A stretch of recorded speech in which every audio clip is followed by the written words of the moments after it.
Shalom, salam sejahtera untuk kita semua. Bertemu lagi dengan Ibu Christine Yeni Piri.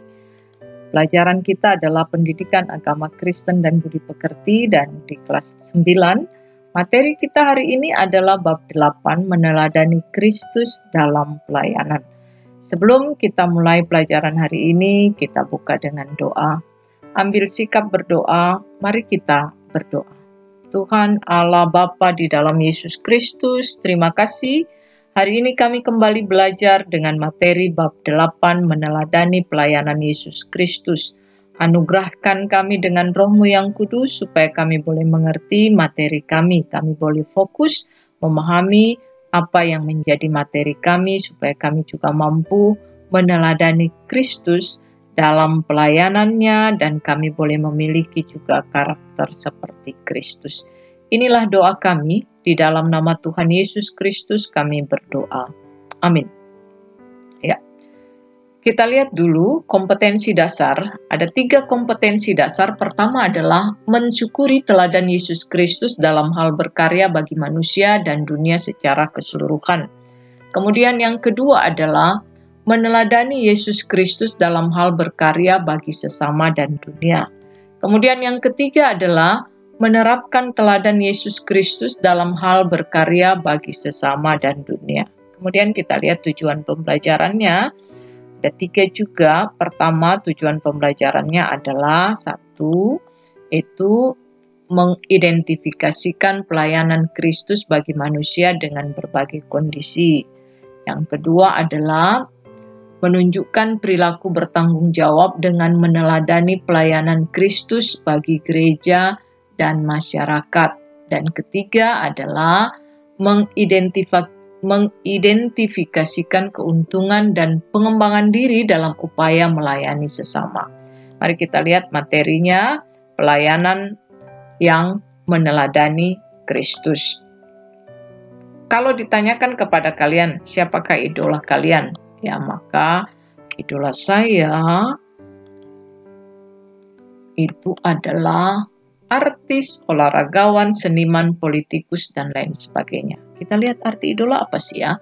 Arti idola itu orang, gambar, patung, dan sebagainya yang menjadi pujaan. Nah, dalam konteks ini adalah orang ya. Jika kita mempunyai idola, maka kita akan selalu mengikutinya, baik itu apa yang dipakainya, apa yang dilakukannya, tanpa mempedulikan benar itu atau salah ya. Kita seolah-olah ingin sama seperti dia.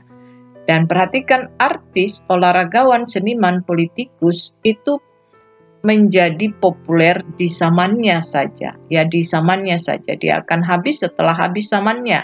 Tidak akan ada kepopuleran selama-lamanya. Ya, dia akan habis waktunya. Olahragawan, dia akan habis kekuatannya. Demikian juga seniman, demikian juga politikus. Tetapi jika kita idolakan Tuhan Yesus ya, Tuhan Yesus itu adalah idola dalam segala aspek kehidupan. Pelayanannya, teladannya itu tidak lekang oleh waktu. Bahkan sepanjang zaman Yesus menyertai kita semua dengan Roh-Nya yang kudus. Kita lihat dalam pelayanannya, siapa saja yang Yesus layani ya. Ada 3 kelompok yang Yesus layani. Pertama adalah kelompok besar, seperti Yesus memanggil 12 muridnya ya. Sifat dan sikap masing-masing ya, dipanggil satu persatu dengan memperhatikan kondisi. Kita lihat ingat siapa yang murid Yesus yang pertama ya. Siapa yang kalian ingat? Ada yang ingat ya, yang itu Andreas.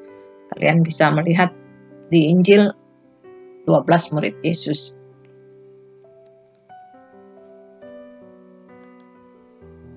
Kemudian kelompok kecil. Kelompok kecil juga dibina ya. Memperhatikan juga kondisi, sikap, sifat, dan keberadaan mereka masing-masing. Dan yang ketiga, pelayanan Yesus secara pribadi. Dibina dengan memperhatikan kondisi, sikap, sifat, juga keberadaan mereka masing-masing. Tampak seperti ketika Yesus memberi nama lain kepada Simon yang kemudian menjadi namanya yang kita kenal, Petros, yang artinya batu karang, karena dia keras seperti batu karang.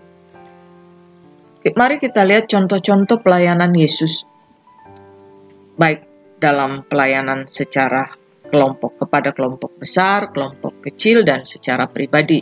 Ya, dalam kelompok besar Tuhan Yesus menyertai murid-muridnya. Bagaimana Tuhan Yesus selalu menyertai, menolong murid-muridnya sekalipun tidak selamanya Yesus berada bersama mereka, tetapi Yesus menyertai dan menolong. Ketika mereka berhadapan dengan bahaya maut, Tuhan Yesus menenangkan badai dan gelombang. Kemudian Tuhan Yesus juga menampakkan diri kepada murid-muridnya sesudah kebangkitannya dan memberikan kuasa Roh Kudus sebagai pengganti dirinya. Ya. Tugas kita sama seperti Tuhan Yesus, bersama Kristus kita mempunyai kekuatan untuk menolong, membantu sesama. Itu akan tampak dirasakan jika kita melakukannya. Yesus juga sering makan bersama orang lain, termasuk murid-muridnya. Jadi menjaga kelompok besar ini, Yesus juga makan bersama murid-muridnya. Dalam pelayanan secara pribadi, Yesus juga makan dengan Lewi si pemungut cukai. Dia tidak membedakan status sosial. Dan Tuhan Yesus peduli terhadap kebutuhan orang lain. Ia meninggalkan halayak ramai untuk menyembuhkan anak perempuan Yairus, kepala penjara. Kemudian kedua, Yesus juga meninggalkan banyak orang supaya dapat bersama murid-muridnya. Nah, kita lihat pelayanan Yesus secara pribadi ketika Yesus menyembuhkan anak perempuan Kanaan tanpa peduli murid-murid yang mengusir perempuan tersebut, ya, karena perempuan Kanaan itu dianggap hina karena mereka bukan orang Israel. Ya.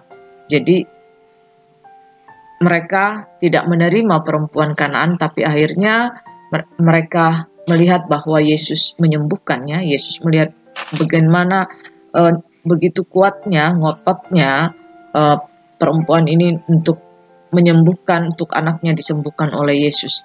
Sehingga Yesus pun sangat apresiatif dan menyembuhkan anak perempuan Kanaan ini, ya. Tuhan Yesus kemudian juga memberikan perintah kepada murid-muridnya untuk pergi memberitakan Injil, ya. Kita lihat amanat agung, perhatikan amanat agung Matius 28 ayat 19 sampai 20. Pergilah, jadikanlah semua bangsa muridku dan baptislah mereka dalam nama Bapa, Anak, dan Roh Kudus. Dan ajarlah mereka melakukan segala sesuatu yang telah kuperintahkan kepadamu, dan ketahuilah aku menyertai kamu senantiasa sampai kepada akhir zaman. Itu adalah amanat agung atau perintah Tuhan Yesus kepada murid-muridnya. Ya. Bertumbuh saat kita melayani. Agar kita dapat meneladani Kristus dan menjadi orang Kristen yang dewasa, sekalipun kita masih remaja, baiklah kita memperhatikan 8 aspek di bawah ini. Pertama, dalam hubungan dengan Allah. Maka dalam hubungan dengan Allah yang harus kita pahami dan tingkatkan adalah mengasihi Tuhan dengan segenap hati, kesungguhan, dan meneladani Kristus. Taat dan setia kepada Tuhan Yesus dalam segala aspek kehidupan. Ketaatan kepada Roh Kudus, serta terus-menerus berdoa. Ya, perhatikan ini pertama adalah dalam hubungan dengan Allah. Dan kedua adalah dalam hubungan dengan diri sendiri. Jadi dalam hubungan dengan sendiri, mengembangkan pemikiran yang sehat, pemeliharaan tubuh fit, rapi, bersih, ya. Kalau kita tidak memelihara tubuh kita di masa pandemi ini, maka kita sembarangan bertemu orang, sembarangan kemana-mana, maka akan terjadi adalah kita sakit, ya.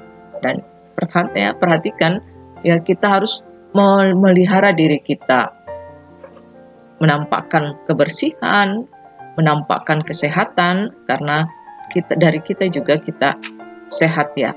Penerimaan diri, yaitu jujur, rendah hati, sukacita, berdamai dengan diri sendiri, penguasaan diri, dan disiplin. Yang ketiga adalah dalam hubungan dengan orang-orang Kristen, ya, peduli kepada sesama, lebih memahami sesama dan kebutuhannya, mengampuni dengan tulus, dan menghormati setiap orang dengan segala keberadaannya. Dan yang keempat, dalam hubungan dengan pelayanan, memahami karunia-karunia rohani yang kita miliki dan melakukannya untuk kemuliaan Tuhan. Yang kelima, dalam hubungan dengan orang-orang non-Kristen. Kita menjadi saksi Kristus yang setia bagi sesama melalui perbuatan dan perkataan, membuka diri untuk sharing iman, dan menjadi berkat bagi yang belum menerima Tuhan. Keenam, dalam hubungan dengan keluarga, kita taat kepada orang tua dan menjadi berkat bagi keluarga. Yang ketujuh, dalam hubungan dengan peristiwa-peristiwa kehidupan, kita bersikap realistis untuk segala yang kita hadapi, ya. Mengatasi krisis dengan memiliki perspektif spiritual. Kita harus juga bersukacita dalam penderitaan dan belajar kehendak Tuhan dari peristiwa yang terjadi, ya. Ini juga penting, ya. Peristiwa-peristiwa harus membuat kita realistis menghadapi secara nyata. Kemudian yang terakhir adalah yang ke-8. Dalam hubungan dengan masalah-masalah kemasyarakatan, kita mau bekerja sama, taat pada aturan pemerintah dan hukum negara, berdoa untuk para pemimpin rakyat, mengembangkan pelayanan untuk mendukung program-program pemerintah. Yaitu 8 aspek dalam pengembangan diri kita untuk menjadi dewasa secara iman. Kemudian kita juga harus memiliki karakter Kristus. Kita lihat banyak yang bisa kita lakukan baik secara pribadi, secara mandiri, atau terlibat dalam organisasi gereja maupun kemasyarakatan. Baik pelayanan yang bertujuan untuk kebutuhan secara fisik, kebutuhan sosial, kebutuhan mental, psikis, maupun kebutuhan rohani. Kita harus memiliki karakter, ya. Karakter sebenarnya adalah sesuatu yang kita miliki yang tidak kelihatan, ya, tidak tampak di diri kita, ya, tetapi dia akan tampak ketika kita berbuat, melakukan sesuatu, bahkan berkata-kata. Karakter tidak kita miliki secara instan, tetapi membutuhkan proses, bahkan itu sedari kecil, ya, dalam didikan orang tua. Tetapi kita juga dapat mengembangkan kemudian dalam pengalaman-pengalaman kehidupan kita. Nah, karakter terbentuk atas landasan pengalaman, disiplin pribadi, maupun kemauan yang sungguh-sungguh. Jadi untuk membentuk karakter itu harus dari pengalaman kita, disiplin pribadi kita yang kita lakukan dengan sungguh-sungguh. Karakter kita adalah karakter sabar, ya. Kita mampu mengelola kesabaran kita, enggak hari ini saja, besok juga. Tekun itu juga harus seperti itu, adalah karakter. Karakter Kristen terbentuk merupakan suatu perjumpaan dengan kebenaran Allah yang terus-menerus. Merenungkan dan merefleksikan firman Allah, perhatikan nasihat Paulus kepada Timotius, ya. Dalam 1 Timotius 4 ayat 16, awasilah dirimu sendiri dan awasilah ajaran. Ya, jadi karakter Kristen terbentuk karena perjumpaan kita dengan Tuhan secara terus-menerus. Beberapa karakter yang perlu kita miliki sebagai pelayan Tuhan dan sesama. Pertama, memiliki karakter hati hamba. Ya, Yesus melayani bukan dilayani. Matius 20 ayat 25 sampai 28. Ya, kemudian memiliki komitmen, ya, komitmen kalau kita setia. Kemudian memiliki hati yang mau memahami, ya, kita mau memahami, ya, mau mendengar, memahami kenapa dia berbuat demikian, nggak langsung memvonis atau menghakimi atau marah-marah. Kemudian memiliki sikap kepemimpinan yang rendah hati. Kita harus ada 2 tugas kita. Pertama, sebutkan 8 aspek yang membuat kita bertumbuh dalam teladan Yesus menjadi orang Kristen yang dewasa. Kedua, sebutkanlah karakter Kristen yang kamu miliki. Tugas ini dikumpulkan paling lambat hari ini. Mari kita tutup pertemuan kita, materi bab 8, dengan berdoa. Ambil sikap berdoa, Ibu yang pimpin doa, ya. Kita berdoa.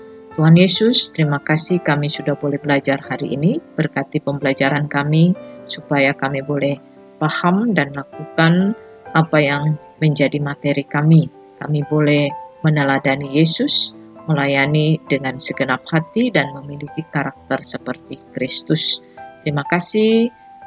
Biarlah pelajaran-pelajaran berikutnya kami juga boleh pelajari dengan baik dan boleh menjadi ilmu dan iman untuk kami. Terima kasih, inilah doa kami, dalam nama Yesus kami berdoa. Amin. Ya, demikian pertemuan kita, sampai bertemu kembali di pertemuan berikutnya. Shalom.